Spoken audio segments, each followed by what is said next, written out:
เจะเลิศเวลาโอ้ยเนาะธิดาลาวทำแตกตื่นกันทั้งเซเว่นนุ่งผ้าถุงใส่สุดลาวเดินเข้าเซเว่นเอกลักษณ์ของธิดาลาวและบ้านศรีวิไล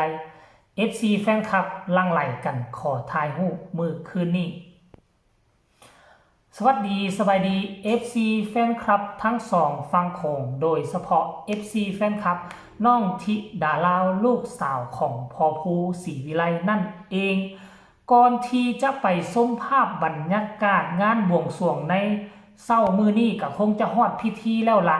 เจโบลาวมีอีกคลิปหนึ่งเก็บตกเรื่องราวมือคืนนี้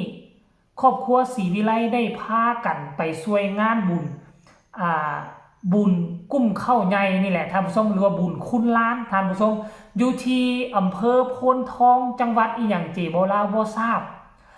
ไปแสดงอยู่หั่นเนาะจากงานน้อยๆก็กลายเป็นงานใหญ่ๆ FC แฟนคลับพ่อแม่ผู้เฒ่าผู้แก่อยู่ทางด้านหน้าเวทีพากันเอามาลัยน้ำใจมาให้โอ้ยก็เกือบเต็มเต็มคันนึงพุ่นแหละนับรวมกันแล้วก็ได้300 3,000 กว่าบาท 3,000 กว่าบาททีแรกผู้เฒ่าผู้แก่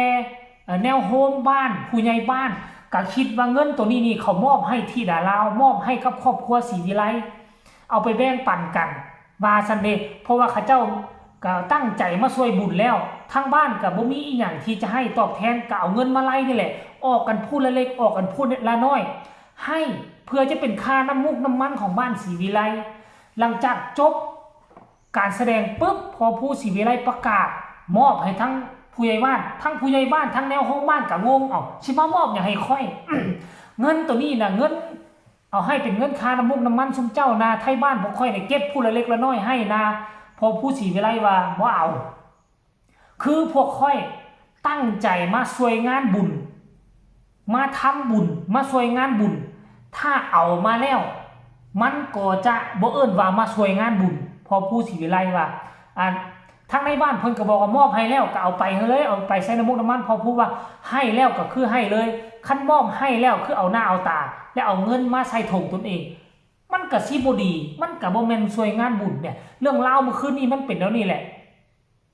ทราบซึ่งกันทั้งสองฝั่งสองฝ่ายหลังจากออกจากงานนั้นมาหิวแห้งได้ทีดาลาวก็ได้นำโดยเอื้อยปรารถนากับเอื้อยไอทายคลิปน้ำก้นกันต้อย3เอื้อยน้องแลนเข้าไปเวเซเว่นทั้ง3คนใส่ผ้าสิ้นใส่ผ้าถุงเอาผ้าเบียงมาใส่นี่เอิ้นว่านุ่งสิ้นเบียงแพภาษาบ้านเฮาเอกลักษณ์เนาะของไทยของลาวก็คล้ายๆคือกันนั่นล่ะเข้าเซเว่นพนักงานเซเว่นก็แปลกหูแปลกตาเลยงงมาแต่ไสซุ้มนี่ลงมาจากม่องใดวะลุดมาจากอดีตแต่แขวงใดเมืองใดเนาะเขาก็สิงงวันนี้ไปเจอเมคนหนึ่งเนาะ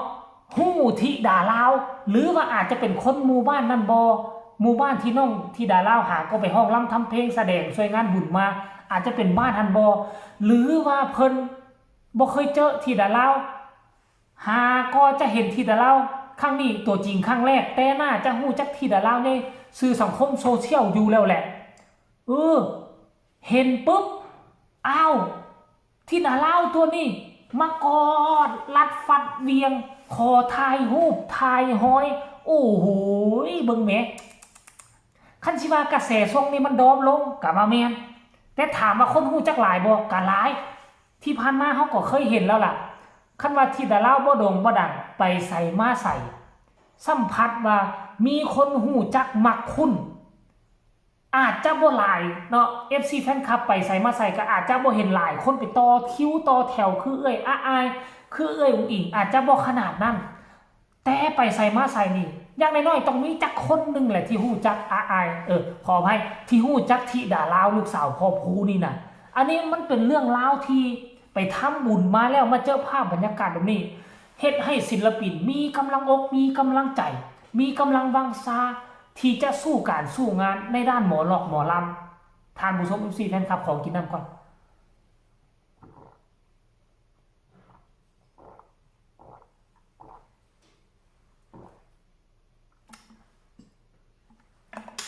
น้ำดื่มของบริษัทเบียร์ลาว แซ่บอยู่คือเก่าคันเป็นตุ๊กน้อยขนาดซ้ำนี่นะหอมคือน้ำมะพร้าวท่านผู้ชมเลยสุดยอดเอาถือว่าเบาๆยาวแหละให้ทุกคนไปส้มคลิปนี้สักก่อนวินาที FC แฟนคลับแลนเข้ามากอดอยู่เซเว่นเราจังมาพ่อกันในช่วงต่อไป ทุกคนเบิ่งลิงหน่อย ทำไมไม่ใส่รองเท้า มันส้นสูงเกินไปเห็นเนาะตัวกิจการแต่คนไม่ไหวแล้วตัวกิจการเดี๋ยวเราก็ใส่กิจการ สวัสดีครับพามารีวิว GFC โอ้ยล่ะ GFC นะนะ1 2 เอาข้ามๆได้ยาวข้ามได้สูง 1 2 3 1 2 3 1 2 3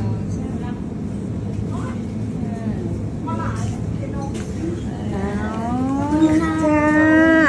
จะเลิศเวลาโอ้ยเนาะของเพลงวันหลาย นะทุกคนอันนี้คือเรื่องเล่าดีๆเรื่องเล่ามหัศจรรย์เอิ้นว่าเป็นสิ่งมหัศจรรย์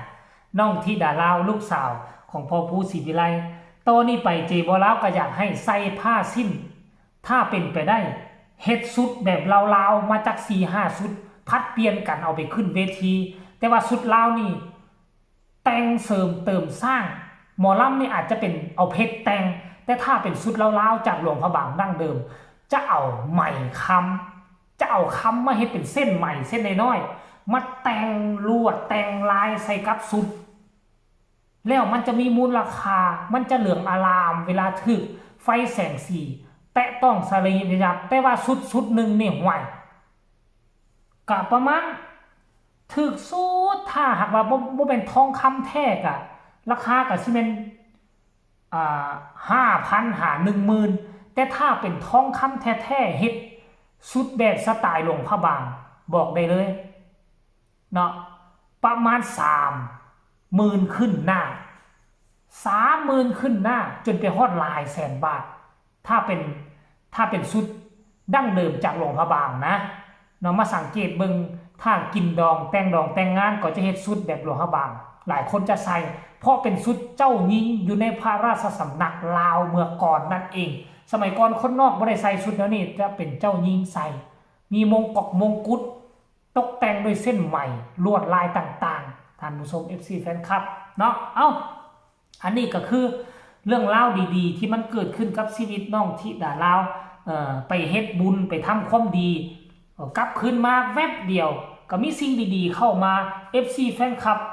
ทักจือหน้าจือตาอันนี้คือยาวิเศษเฮ็ดให้ศิลปินเขาเอิ้นว่าหยังก็มีกำลังใจขึ้นคูณ2คูณ3พุ่นแหละเนาะคลิปนี้ก็น่าจะฝากฝังเอาไว้ซ้ำนี้ฝากกดไลค์กดแชร์กดติดตามที่สำคัญจะกดข้ามโฆษณาพ่อกันใหม่คลิปหน้าสนุกในงานบวงสรวงจะเกิดปาฏิหาริย์อีกอย่างเกิดขึ้นให้กดไลค์กดแชร์ช่องนี้เอาไว้ให้ดีพ่อกันใหม่สบายดี